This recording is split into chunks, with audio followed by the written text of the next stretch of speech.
ఆయన ఎప్పుడూ కరెక్టే, ఆయన ఎప్పుడూ కరెక్టే, ఆయన ఎప్పుడూ కరెక్టే. ఆయన తప్పేది ఉండదు. ఏదన్నా ఉంటే అది నాదే. కారణం మీకు తెలియదులేరా.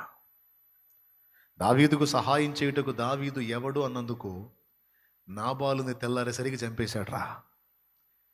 ఎవడోడు దావీదు అన్నందుకు, ఎవడు వాడు అన్నందుకు చంపేశాడు రా.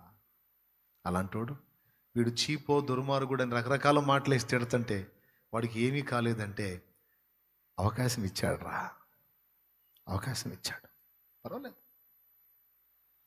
ఎందుకు అవకాశం ఇచ్చాడంటే నేనే మంచోడిని కాదు, అది దావీదు ఫీలింగ్.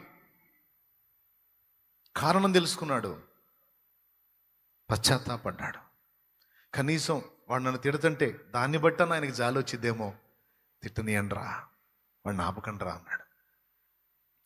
అన్నట్టుగానే నిజంగా దేవుని కనికరం వచ్చింది. దావీదు మళ్ళీ సింహాసనం ఎక్కాడు. చీపో దుర్మార్గుడు అన్నోడు వచ్చి కాళ్ళు పట్టుకున్నాడు. చీ పో అన్నాడుగా. ఆడే మళ్ళీ పరిగెత్తుకుంటూ వచ్చి అయ్యా దావీదు మహారాజా అనుకుంటూ వచ్చి కాళ్ళు పట్టుకున్నాడు. జనాలు పొగడటం ఎంతసేపు, తిట్టడం ఎంతసేపు, తిట్టేవాడు మళ్ళీ పొగడటం ఎంతసేపు అండి? ఎంతసేపు? పోరా అంటాం ఎంతసేపు, సార్ అంటాం ఎంతసేపు. అదంతా ఆయన గుప్పెట్లో ఉంది. దేవుడు ఎప్పుడు కూడా తప్పు చేయడు. గుర్తుపెట్టుకుందాం ఈ మాట. దేవుడు ఎప్పుడు తప్పు చేయడు. తప్పు చేసేవాడు అసలు దేవుడే కాదు. తప్పు చెయ్యడు. ఒకవేళ ఆయన తప్పు చేశాడని నీకు అనిపిస్తే, తప్పులాగా అనిపిస్తున్న దానిలో కూడా నీకు అందని అనంత జ్ఞానం ఉంది. అంతే, అర్థం చేసుకోండి. కాబట్టి ఇప్పుడు ఇందు మూలంగా మీ 50 మందికి ఏమర్థమైంది? వచ్చిన అగసాట్లు ఎందుకు వచ్చినాయి? ఇందులో దేవుడు దోష, నీవు దోష? చేతులు ఎత్తండి, సంతోషపడతాను. నువ్వు ఎదుర్కొన్న పరిణామాలకి నువ్వు కారణమా, ఆయన కారణమా? ఎంతమంది యథార్థంగా చెబుతారు? నేను కూడా 2 చేతులు పెట్టి చెప్తాను, నేనే కారణం, నా దోషాలే కారణం, నాలో ఉన్న ఎగస్టాలే కారణం, నాలో ఉన్న లోపాలే కారణం. కాబట్టి నాకు దరువు అవసరం, ఉతుకుడు అవసరం, తోముడు అవసరం, రకరకాలుగా. కానీ అంతా కలిసి నా మేలుకేగా చేస్తాడు, నా బాగుకేగా చేస్తాడు. మరి నాలో ఆ లోపాలు ఉంటే అవి నన్ను నాశనాన్ని నడుపుతాయి. అందుకని చిన్న చిన్న సమస్యలను అనుమతించి ఆ లోపాలన్నిటిని తొలగించి నన్ను సరిచేసి నా భవిష్యత్తు బాగుండేటట్టు చేస్తాడు.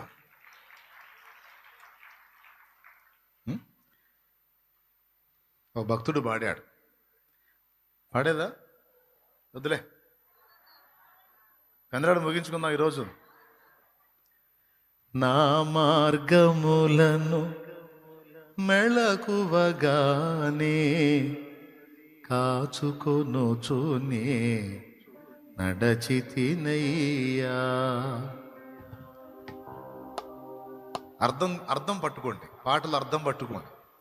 నా మార్గములను మెళకువగానే కాచుకొనుచునే నడచితినయ్యా. అయినను వేదనల్ అధికములాయను, అయినను వేదనల్ అధికములాయను. ఎదలో మంటయు రగిలే కదయ్యా, ఎదలో మంటయు రగిలే కదయ్యా.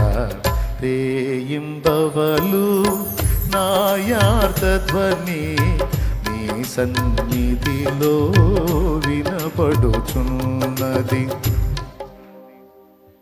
చివరో చరణంలో అంటాడు, నా ఈ వేదన నీ దెబ్బయని మౌనముగా సహింతును ప్రభువా.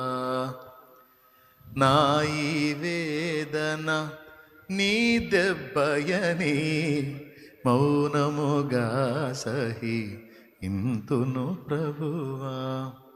నీ సన్నిధిలో నీ హస్తములో నలుగుట నా కతి ప్రియము కదయ్యా నలుగుట నా కతి. కానీ అయ్యా నేను నలిగిపోయినా ఆ నలుగుడు నాకు నొప్పి కలిగించిన ఒక్క సంతోషం ఉంది ప్రభువా. అదేంటో తెలుసా? నీ చేతుల్లో నేను నలుగుతున్నాను. నన్ను నల్లగొట్టడానికైనా నీ చేతుల్లో తీసుకున్నావు చూడు. ఎంతమందికి ఉంది దేవా అదృష్టం. నన్ను నల్లగొట్టడానికైనా నీ చేతుల్లో తీసుకున్నావు చూడు. ఎంతమందికి ఉంది దేవా ఈ భాగ్యం. లోకంలో అందరినీ అట్లా పట్టించుకున్నావా? నన్ను పట్టించుకున్నావు. నన్ను పట్టించుకున్నావు అంటే, నా విషయంలో ఇంత కేర్గా ఉన్నావు అంటే నన్ను ఎక్కువ ప్రేమిస్తున్నావు. అందుకే నేను బాగుండాలని కోరుకుంటున్నా. అందుకే నాలో లోపాలు ఒప్పుకోవట్లను, తట్టుకోలేకపోతున్నావు. అందుకే నన్ను కొడుతున్నావు, నలగొడుతున్నావు. ప్రాబ్లం లేదు, అదే నాకు ఇష్టం. చెయ్యయ్యా. మంచి మనస్సాక్షి యొక్క లక్షణం అది నాన్న. తొందరపాటున దేవుణ్ణి తోలనాడి మాట్లాడటం, అపార్థం చేసుకోవటం, ప్రశ్నించటం, విమర్శించటం, వ్యతిరేకించటం, దూరం అయిపోవటం, సనగటం, గొనగటం, ఇది మంచి మనస్సాక్షి కాదు. ఏదైనా నాకు దేవుడు అనుమతించాడంటే దాని వెనక నా తప్పిదమో లేదా నా అహం, నాలో దిద్దుబాటు జరగాల్సింది ఏదో ఉంది. నా పాపమో నా లోపమో ఏదో ఉంది. అనవసరంగా నా తండ్రి ఈ పరిస్థితి నాకు అనుమతించడు. నా బంగారు తండ్రి నన్ను ఎంతో ప్రేమించి నాకై ప్రాణం పెట్టిన తండ్రి. నేనంటే పిచ్చి ఆయనకి. అలాంటి ప్రేమ కలిగిన నా తండ్రి నన్ను అప్పజెప్పాడంటే ఊరకు అప్పజెప్తాడా? ఏదో నచ్చలా నాలో అవి వదలగొట్టడానికి, నన్ను సరిచేయటానికి, నా మేలు కోరి నన్ను ఈ బాధల్లో నలుపుతున్నాడు. ఆయనకే స్తుతి కలుగును గాక. అనునాయన అన్నాయన అన్నాయన అన్నాయన ఆయనకే అనమ్మా అనరా అంతల్లి, ఆయనకే స్తుతి కలుగును గాక. ఆయనకే. నా తండ్రిని నేను విమర్శించను, నా తండ్రిని నేను నిందించను.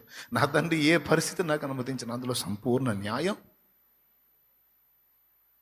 సంపూర్ణ నా క్షేమం.